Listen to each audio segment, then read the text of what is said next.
नए कृषि कानूनों के विरोध में देश भर के अन्नदाता राजधानी की सीमाओं पर डटे हुए हैं। सरकार ने कभी बातचीत से तो कभी चिट्ठी भेजकर आंदोलनकारियों को मनाने की कोशिश की, लेकिन इन कोशिशों का अब तक कोई नतीजा नहीं निकला है। डीबी लाइव की टीम ने चिल्ला और गाजीपुर बॉर्डर पहुंचकर अन्नदाताओं से बातचीत की। आइए देखते हैं ये खास रिपोर्ट। मोदी जी दुर्योधन ना मने धर्मराज हो जाना, हम घबराने के नहीं, हम तो कुर्बानी देकर चले जाएंगे। हम नहीं मानते थे प्रधानमंत्री। मैं बता दो कहाँ है पाकिस्तानी खालिस्तानी। ये एक ऐसी भावना देश के अंदर करना चाह रहा मोदी, क्योंकि है ही सांप्रदायिकता का मामला इसकी पार्टी का। और ज़्यादा कुर्बानियाँ हो जाएंगी, यहाँ से इतना फर्क है और कुछ नहीं है। हमने पूर्ण रूप से झुका दिया सरकार को, हमने उसके रास्ते रोक दिए। हटावा हमें यहाँ से, क्यों नहीं हटाता मोदी? हमने तो फैल कर दिया भाई, मोदी फैल हो गया। अन्नदाताओं के मन में केंद्र सरकार के नए कानूनों को लेकर बहुत गुस्सा है और इसीलिए इन कानूनों को काले कानून का नाम दिया गया है। अन्नदाताओं का कहना है कि वो प्रधानमंत्री के नुमाइंदों से बात नहीं करना चाहते हैं। वो चाहते हैं कि उनकी मुलाकात सीधे प्रधानमंत्री से हो, तभी उनकी इस समस्या का हल निकलेगा। हालांकि सरकार इन कानूनों में संशोधन करने को तो तैयार हो गई है, लेकिन अन्नदाता चाहते हैं कि इन कानूनों को रद्द करके ऐसा कानून बनाया जाए जो अन्नदाताओं की सम्मति से बना हो। अन्नदाताओं के अनुसार वो ये आंदोलन तब तक जारी रखेंगे जब तक सरकार इन कानूनों को रद्द नहीं कर देती। इनका दिमाग डिस्टर्ब हो गया। इनके सामने एक मजबूरी आ गई, विपक्ष एक बहाना बना रहे हैं। मोदी जी विपक्ष किसानों को भड़का रहा है, उकसा रहा है, और यहाँ तक कह दिया मोदी ने तो कि विपक्ष ही खर्च भेज रहे हैं यहाँ फंडिंग। ऐसा कुछ नहीं है। अगर दिमाग 1 मिनट विपक्ष से निकाल दे मोदी तो समस्या का सोल्यूशन निकाल देगा। ऐसा कुछ नहीं है। जनता यहाँ लड़ाई लड़ रही, किसान लड़ाई लड़ रही, विपक्ष का कोई मामला नहीं है। आप लोगों पे लगातार आरोप लगते आ रहे हैं कि खालिस्तानियों का ये आंदोलन चल रहा है। आज आरोप लगा कि पाकिस्तान इस आंदोलन की फंडिंग कर रहा है, तो आपका उस पर क्या कहना है? हमने तो 44 दिन तक लगातार 5-5 लाख जनता के आंदोलन चलाए सन 1988 में। ऐसी बात नहीं है, आंदोलन का तजुर्बा भी है। ना कोई खालिस्तानी आया ना कोई पाकिस्तानी। मैं बता दो कहाँ है पाकिस्तानी खालिस्तानी। ये एक ऐसी भावना देश के अंदर करना चाह रहा मोदी, क्योंकि है ही सांप्रदायिकता का मामला इसकी पार्टी का। हिंदू मुस्लिम पर भड़का रहा है ये। हर चीज़ में ये सब वही दिखाई देगा, पाकिस्तान दिखाई दे रहा। हम नहीं मानते थे प्रधानमंत्री, क्योंकि प्रधानमंत्री लायक है ही नहीं। हमने तो इसका बहिष्कार कर दिया। अब है सीट पर बैठा, ठीक है, पूर्ण बहुमत की सरकार है, पर हमने जब फैल कर दिया। यो 70% किसानों का देश है। यहाँ का प्रधानमंत्री इस लायक नहीं है कि इस कृषि प्रधान देश का प्रधानमंत्री बन सके। अच्छा, आपको क्या लगता है कि आपकी अपनी 5 मांगें आप बताएं जो आप चाहते हैं कि इस कृषि बिल में आनी चाहिए? देखो, हमारी मांग क्या होगी, कैसा होगा, मोदी बैठ कर बात करे। वजीरों से बात ना करवाओ, नुमाइंदों से बात ना करवावे, क्योंकि उन्हें पूर्ण अथॉरिटी नहीं है। वे वहाँ हाँ करके जाओ, वहाँ जाकर सलाह करके बतावे, फिर वहाँ मना हो जा। मोदी खुद बात करे। जब राजा है रामराज, वो बता रहा है हिंदुस्तान में कि रामराज है। राम तो खुद घूमता था कॉलोनियों में, सब कॉलोनियों में घूमता था, वहाँ जाकर अपना पता करता था कौन दुखी है कौन सुखी है। ये रामराज नहीं है, ये इनका ड्रामा है। मोदी खुद बात करे, वहाँ बताओगे हम क्या समस्या है। हो सके मोदी जब बात करके ऊंच नीच होगा, कुछ बात निमट जाए, जल्दी हो जाए काम। ऐसा नहीं होता। कृषि मंत्री, और एक बात हो रही अगली, जो मंत्री उसमें बैठते हैं वार्ता में, इधर प्रतिनिधि बैठे किसानों के, वे तो कृषि के बारे में जानते ही नहीं।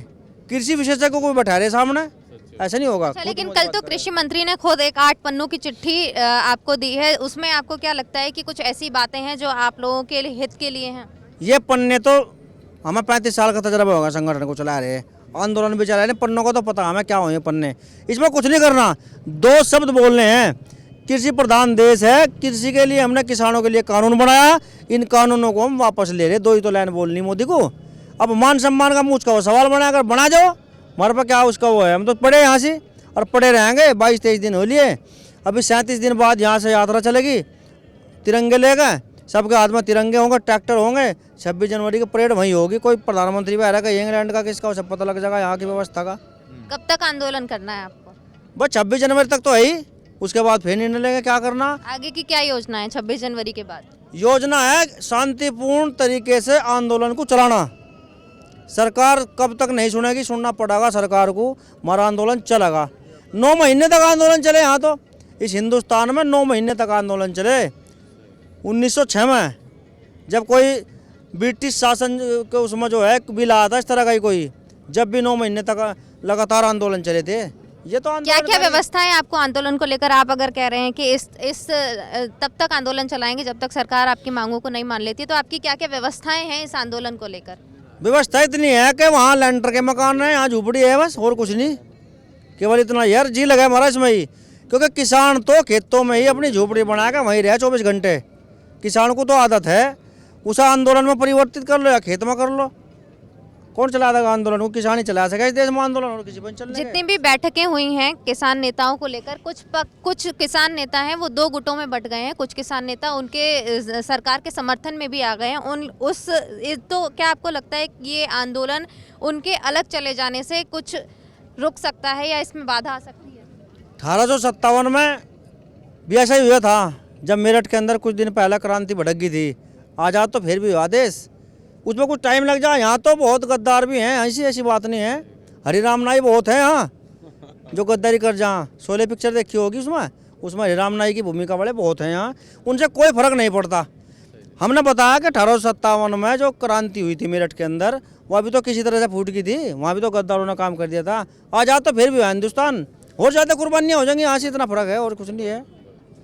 तो क्या आपको लगता है कि आप उस तैयारी से हैं, जिस तरह से भारत को आज़ाद करने में लोग लगे हुए थे, डटे हुए थे, उस तरह से क्या आप भी संशोधन को बिल्कुल उसी तरह का रूप देकर इस कानून को रद्द कराने की मांग करें? देखो, आंदोलन हो, इसमें मरे भी, सारे काम हो, भूख हड़ताल भी हो, ये हिस्से हैं सब।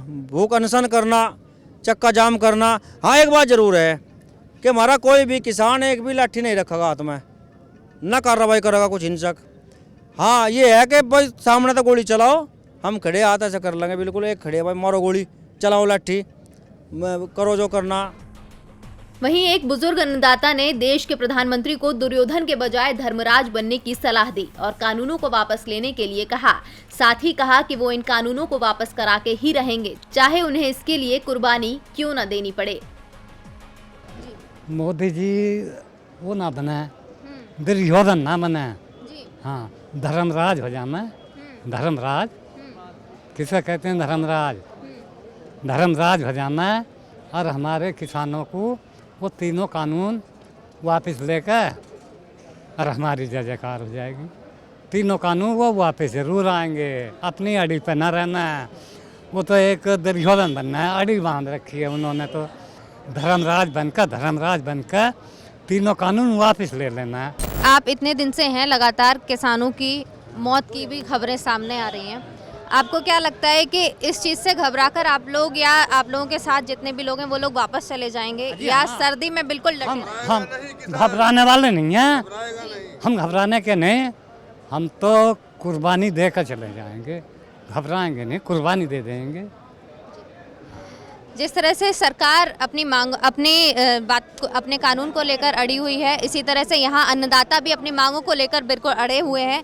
इनके जोश और इनकी व्यवस्थाएं भोजन पानी से संबंधित या किसी भी तरह की व्यवस्थाओं को देखकर साफ लग रहा है कि ये तब तक यहाँ से नहीं हटेंगे जब तक सरकार तीनों कानूनों को वापस नहीं ले लेती। कैमरामैन फारूक सिद्दीकी के साथ दामिनी माहौर, DB लाइव, दिल्ली।